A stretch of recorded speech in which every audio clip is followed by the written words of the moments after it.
नमस्कार, आदाब, सत श्री अकाल। दोस्तों, स्वागत है आप सबका मेरे यूट्यूब चैनल स्वप्निल जंक्शन पर और मैं आशा करता हूं कि आप सभी स्वस्थ और सुरक्षित होंगे।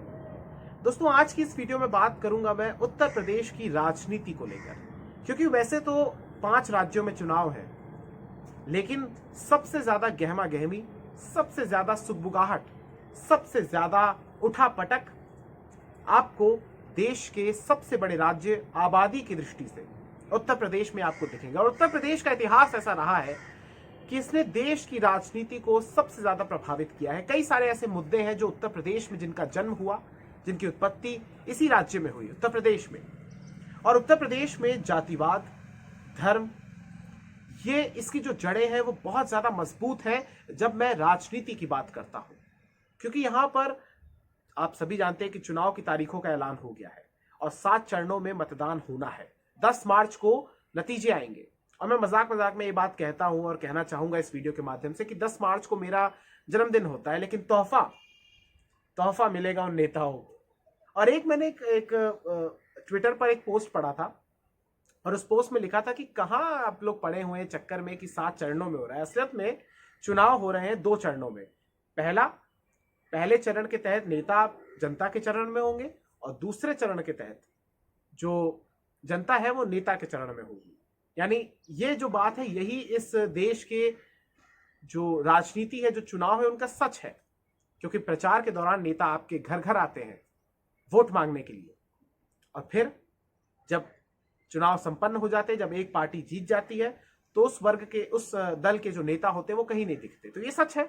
लेकिन बहरहाल मैं बात करना चाहूंगा उत्तर प्रदेश की, क्योंकि जब से चुनाव की घोषणा हुई है तब से तो लगातार हालांकि आप देख ही रहे हैं कि 15 तारीख तक जो चुनावी प्रचार है, किसी भी टाइप का कैंपेन हो, किसी भी टाइप की रैलियां हो, मार्च हो, सब कुछ पर पाबंदी लगी हुई है। केवल डिजिटल प्रचार की अनुमति है और इस राज्य के भीतर आचार संहिता भी लागू हो चुकी है। लेकिन लगातार जो दल बदलने का सिलसिला है वो जारी है। और इस पर मैं टिप्पणी इसलिए करना चाहूंगा क्योंकि जैसे जैसे चुनाव नजदीक आते हैं वैसे वैसे जो ये राजनेता होते हैं, इनके भीतर उत्कंठा बढ़ने लगती है। उत्कंठा यानी बेचैनी बढ़ने लगती है। और उत्तर प्रदेश के राजनेता या किसी भी राज्य के राजनेता, इस देश के राजनेता इस बात का उत्कृष्ट उदाहरण होते हैं कि कैसे ये लोग अपने निजी स्वार्थ को ऊपर रखते हैं। क्योंकि जब कोई नेता अपनी पार्टी को छोड़कर जाता है, ये मैं आपको वो बातें बता रहा हूं जो शायद आप लोगों ने नुक्कड़, चाय की टपरी पर वहां सुनी होंगी, मोहल्ले में आमतौर पर बहसों में सुनी होगी या घर के भीतर सुनी होगी। लेकिन इसको सार्वजनिक तौर पर हमें और भी ज्यादा प्रकाशित और प्रसारित करने की आवश्यकता है। तो क्या होता है कि दोस्तों, ये लोग क्या करते हैं, इनकी अंतरात्मा तभी जागती है जब ये पूरी की पूरी मलाई को चाट लेते हैं। एक नेता है जिन्होंने कल बीजेपी से इस्तीफा दिया। मैं किसी के इस्तीफे से या किसी दूसरे दल में जाने से आहत या कुछ वो नहीं हो, क्योंकि इन राजनेताओं का चरित्र ये होता है, फिर चाहे इनका नाम हो चाहे कोई भी राजनेता हो। ये लोग जब 4 साढ़े 4 वर्षों तक या अंत तक बिल्कुल उस पार्टी के साथ रहते हैं और फिर जब देखते हैं, क्योंकि नेताओं में एक बड़ी अच्छी एक आदत होती है, बड़ी एक अच्छी क्षमता होती है, और वो क्षमता ये होती है कि ये लोग सूंघ लेते हैं कि आखिर सियासी जमीनी स्तर पर, इनफैक्ट जमीनी स्तर पर कैसा माहौल है, किसका ज्यादा चांसेस बन रहे हैं किसके, तो ये लोग सूंघ लेते हैं। हालांकि इसका अर्थ ये नहीं है कि अगर कोई नेता उस पार्टी में चला जाए अंततः, तो इसका अर्थ ये नहीं होता कि वही पार्टी जीत रही है इसलिए हो गया। लेकिन ऐसा बहुत केसेस में देखा जाता है कि जब ये दल बदलने का सिलसिला शुरू हो जाता है, और ये मुख्य तौर पर चुनाव से पहले इसीलिए शुरू होता है क्योंकि ये लोग सूंघ लेते हैं कि भाई किसकी सरकार आ सकती है। लेकिन प्रॉब्लम इस बात से है मुझे, आपत्ति इस बात से है मुझे कि जो ये तरीका होता है कि कहते हैं कि भाई शोषितों का या वंचितों का या दलितों का या किसानों का या युवाओं का, बेरोजगारों का, बहुत सारे लोगों को ये एक प्रकार से अपने ट्वीट के माध्यम से, आजकल तो दुनिया ट्विटर पर ही चल रही है, सारे समाचार, सारी घोषणाएं, सारे उद्घोष, सब कुछ ट्विटर के माध्यम से होते हैं। तो ये तमाम चीजें जब ये ऐसे लिखते हैं ना, तो ऐसा लगता है कि भाई ठीक है, मैं मानता हूं कि चलिए मान लीजिए एक पल को कि सरकार में हुआ हो, लेकिन आपको तभी याद आया जब चुनाव करीब थे। अगर आप इतने बड़े मसीहा, आप इतने बड़े अगर रहनुमा हैं अपने समाज के, समुदाय के, तो फिर आपको तब क्यों नहीं याद आया? आपको तो फिर 1 वर्ष के भीतर ही, चलिए 2 वर्ष के बाद ही आप इस्तीफा दे देते। लेकिन ऐसा नहीं हुआ। आप समझ ही गए होंगे मैं किन नेता की बात कर रहा हूं। और वो जब इस प्रकार के इस कद के जब नेता जाते हैं, तो ये लोग ना अपने समाज को लेकर जाते हैं। इनफैक्ट इन लोगों का ये, क्योंकि इनका कद ऐसा बढ़ जाता है जाति के कारण ऑब्वियसली, कि ये किसी भी पार्टी में रहें, पार्टी मैटर नहीं करती, ये राजनीति में रहे, ये मैटर करता है। और इनका जो समाज होता है, समुदाय होता है ऐसे नेताओं का, तो वो इनके साथ चला जाता है। अब इसमें एक बात यह है दोस्तों कि देश के भीतर हम लोगों को देखिए 75 वर्ष होने वाले हैं। अभी अमृत महोत्सव की तो घोषणा या मनाया ही जा रहा है, चल ही रहा है सिलसिला। 75 वर्षों में भी आज की डेट में हम इतने दुखी मन से मुझे ये कहना पड़ रहा है कि 75 वर्षों में भी हमारे देश में हम लोग इतनी ज्यादा बुरे हालात हैं यहाँ पर कि हम सब आज भी रोटी कपड़ा मकान की स्थिति से या उस जरूरत से, बुनियादी जरूरतों से ऊपर नहीं उठ पा रहे हैं। हम कभी भी अच्छी शिक्षा, अच्छी स्वास्थ्य को लेकर उतने ज्यादा कह सकते हैं उत्सुक नहीं रहे, या उतनी ज्यादा हमारे भीतर जिज्ञासा नहीं रही। हालांकि अब धीरे धीरे बदलाव आ रहा है, लेकिन वो गति बहुत धीमी है। आज भी चुनाव रोटी कपड़ा मकान पर ही आधारित है, केंद्रित है। मैं ये नहीं कह रहा कि इन पर नहीं होना चाहिए, लेकिन ये स्थिति तो बहुत पहले ही सही हो जानी चाहिए थी। लेकिन आजादी के 7.5 दशक हो जाने को अब आ रहे हैं, लेकिन फिर भी यही मुद्दा है, क्योंकि आज भी इस देश के भीतर हालात बहुत बुरे हैं। और ये चीजें सूट करती हैं उन नेताओं को कि जब तक ये मुद्दे रहेंगे जीवित, यानी रोटी कपड़ा मकान, तब तक इन नेताओं की दुकानें खुली रहेंगी, इन नेताओं की राजनीति जिंदा रहेंगी। क्योंकि अगर इन्होंने अच्छी शिक्षा, अच्छी गुणवत्तापूर्ण शिक्षा प्रदान करना शुरू कर दिया, अच्छा स्वास्थ्य, उसके लिए इंफ्रास्ट्रक्चर का निर्माण कर दिया, और फिर उसके आगे की अगर मांग हो गई कि शिक्षा के बाद उच्च शिक्षा, और फिर जब ऑब्वियसली बात है जैसे जैसे आपको चीजें मिलती रहेंगी तो आपकी खुराक, आपकी मांग बढ़ती रहेंगी, जरूरतें में इजाफा होता रहेगा, तो फिर इनकी दुकानें बंद हो जाएंगी, क्योंकि फिर वहां पर करप्शन भी तो करना है। रोटी कपड़ा मकान तो ये लोग किस प्रकार से देते हैं आप भी जानते हैं। सरकारी अनाज में कैसी गुणवत्ता होती है आप सब जानते हैं। कंकड़, बड़े बड़े कण, क्या क्या नहीं मिलता उसमें, घुन, ये इस देश की स्थिति है। लेकिन फिर भी मैं लौटूंगा उत्तर प्रदेश पर। उत्तर प्रदेश की मैंने बात की तो उत्तर प्रदेश में बड़ा दुख होता है मुझे देखकर कि चुनाव हो रहे हैं या ऐसा लग रहा है कि भाई कुछ उन्माद फैल रहा है, किसी प्रकार का कुछ उत्तेजित करने की कोई प्रक्रिया चल रही है। क्योंकि लगातार सीधे तौर पर आप देखिए कि कहीं 80-20 का, कहीं 75-25 का, जो ये इस प्रकार की घोषणा होती है, जब इस प्रकार से कहा जाता है तो ये समाज में जो ऑलरेडी जो खाई मौजूद है उसको और भी ज्यादा गहरा करता है। और इसके जिम्मेदार भी बहुत बड़े पैमाने पर ये नेता लोग ही होते हैं, क्योंकि ये लोग तो 5 वर्ष के लिए आते हैं, और लेकिन रहना मुझे और आपको रहना होता है। तो जिनके बीच ये लोग खाई पैदा कर उनको पोलराइज कर उनका ध्रुवीकरण करते हुए उनको उत्तेजित करते हैं, और फिर उनका वोट अपनी तरफ खींचने की एक प्रयास करते हैं, वो ये भूल जाते हैं कि भाई, मैं लोगों की दृष्टि से बात कर रहा हूं, कि वो ये भूल जाते हैं कि भाई रहना तो उनको साथ है। ये लोग तो 5 वर्ष लगाएंगे, 5 वर्ष के बाद चले जाएंगे।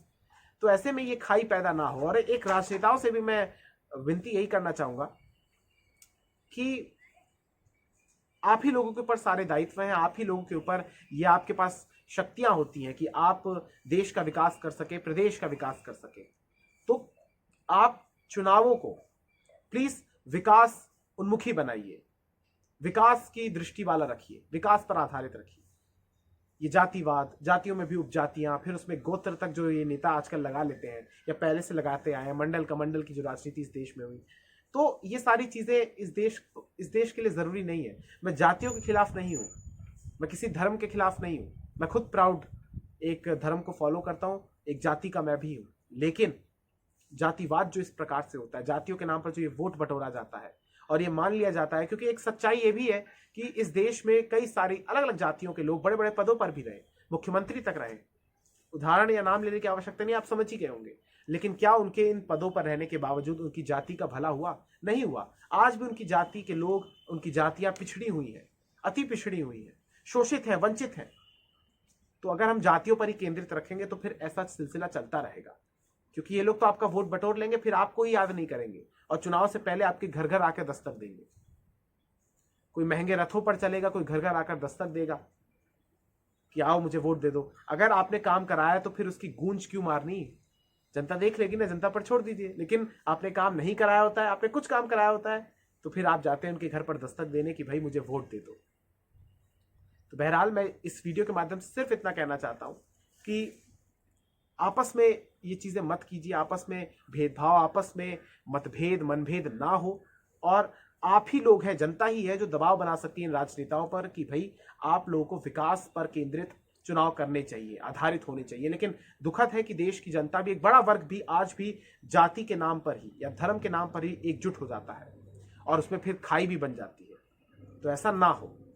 और आप ये समझिए कि जो नेता होते हैं ये सिर्फ अपने स्वार्थ के लिए करते हैं। बहुत ही रेयर एग्जाम्पल होता है जो वाकई में विकास को केंद्रित करे या आपके लिए काम करता है। मैक्सिमम लोगों का एक ही कह सकते हैं आप मूल मंत्र होता है, एक ही योजना होती है, कि उद्देश्य होता है कि आपको उत्तेजित करें, आपको पोलराइज कर दें, आपको कह दें कि आप खतरे में हैं, या एक दूसरे धर्म के खिलाफ नारे लगवाएं, या उसकी उदाहरण देकर आपको कहें कि भाई देखिए वो विकास कर रहा है, आप नहीं कर रहे हैं, तो आप हमें वोट दे दीजिए। तो इससे कुछ नहीं होने वाला। अपने हाथ में ही चीजें होती हैं। और देख लीजिए आप कि नेताओं की संपत्ति में, अकूत संपत्ति में कितना इजाफा हो जाता है, और एक आम नागरिक जो उसी नेता को वोट देता है उसकी संपत्ति में कितना इजाफा होता है, उसकी प्रति व्यक्ति आय में कितना इजाफा होता है, ये आप सभी जानते हैं।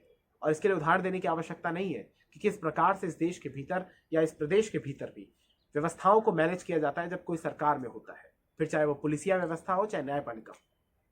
तो इसलिए, या अलग अलग स्तर के या जो प्रशासनिक सेवाएं होती है वो, तो अलग अलग क्षेत्र जो सरकार के भीतर आते हैं उनको किस प्रकार से मैनेज किया जाता है। इसीलिए इस देश के भीतर आज ये खतरा या ये लंबे समय से भ्रष्टाचार इस देश में है, और इस देश का नागरिक इसीलिए गरीब है क्योंकि सिस्टम जो है, तंत्र जो है, उसमें इतना दीमक है, और उस दीमक को हटाने के लिए भी दीमक ही लगे हुए हैं। तो सिस्टम बहुत गंदा है, सरकारें बहुत गंदी हैं, और इसलिए आप अपने आपस में जो संबंध होते हैं उनको खराब मत कीजिए।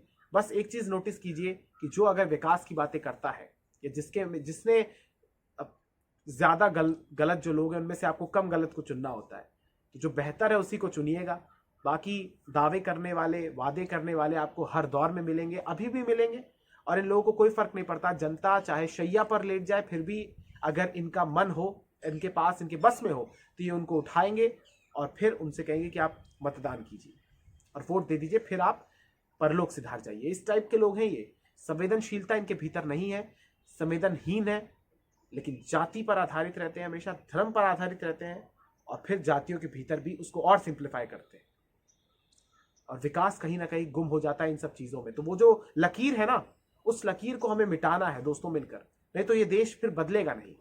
और हमारी आत्मा, हमारे जो इस देश का व्यवहार है या इस देश का जो स्वभाव है, वो उस प्रकार का नहीं है जिस प्रकार से आजकल हो गया है, या इस दौर में हो गया है, इस सदी में हो गया है। तो युवाओं को जागना होगा। आज राष्ट्रीय यूथ दिवस भी है, विवेकानंद जी का आज जयंती है, उनको नमन करता हूं मैं। और विवेकानंद जी को फॉलो कीजिए, किसी ऐसे व्यक्ति को फॉलो मत कीजिए जो राजनेता है। फॉलो करना इन लोगों को आपको नहीं है, आपको इन लोगों से काम निकालना है, क्योंकि ये लोग आपसे ऐसे ही काम करते हैं। तो जैसे को तैसा करिए। ये लोग अगर आपको सिर्फ एक वोट समझते हैं तो आप भी इनको केवल एक काम कराने की एक वस्तु समझिए, इन पर ही इनके फैन मत बनिए। विज्ञापनों में जो आप चीजें देखते हैं वो चीजें हकीकत में धरातल में नहीं होती है। एक नेता को जिस प्रकार से प्रोजेक्ट किया जाता है वो हकीकत में वैसा नहीं होता है। लेकिन एक चीज सत्य होती है, और वो सत्य ये होती है कि वो जब आता है तो अपनी तिजोरी पहले भरता है, और बाद में अगर कुछ उसके दिल में अच्छाई रह गई तो फिर थोड़ी बहुत कुछ घोषणाएं, कुछ विकास के कार्य कर जाता है, और फिर चुनाव में आता है। आपने कभी ये चीज नोटिस करी है दोस्तों कि 5 वर्षों में जो ये काम होते हैं उसका कभी भी एक रिपोर्ट कार्ड नहीं आता अच्छे से। एक होता है ना कि जैसे मान लीजिए विज्ञापन कहीं होते हैं तो वहां पे आंकड़ा लिखा होता है, लेकिन आंकड़े के नीचे ये नहीं लिखा होता कि हमने कब या किस तारीख को दिया या कहाँ किस विभाग में दिया। तो वो डेटा अच्छा लगता है, लेकिन उस पर जब आप सिंप्लीफाई करेंगे, उसकी जब और डिटेल्स देंगे तो वो होती नहीं है। वो देना भी नहीं चाहते, क्योंकि डेटा को लेकर आजकल, डेटा भले ही फोन में बहुत ज्यादा हो, फ्री मिल रहा है, कम दामों में मिल रहा है, लेकिन जो सरकारी आंकड़े होते हैं वो नहीं ये लोग इकट्ठा करते हैं। समझिए बात को। और आज भी इस देश के भीतर कानून व्यवस्था एक मुद्दा है। आज भी इस देश के भीतर, इस प्रदेश के भीतर कानून व्यवस्था, बेरोजगारी, किसानों का मुद्दा, महंगाई, ये तमाम मुद्दे हैं। और भी अलग अलग मुद्दे हैं, लेकिन मुद्दों को टच करना, क्योंकि अगर टच कर देंगे तो इनको आप कह सकते हैं कि इनकी बहुत ज्यादा हालत खराब हो जाएगी। तो इसलिए लोग धर्म और जाति का सहारा लेते हैं। जो धर्म से यूनाइट नहीं कर पाता वो जाति को खोजता है, और जो जाति को नहीं खोज पाता फिर वो उपजाति, फिर उसमें भी गोत्र को शामिल करता है। समझ जाइए, जागरूक रहिए, सावधान रहिए, वोट जरूर कीजिएगा। जय हिंद, नमस्कार।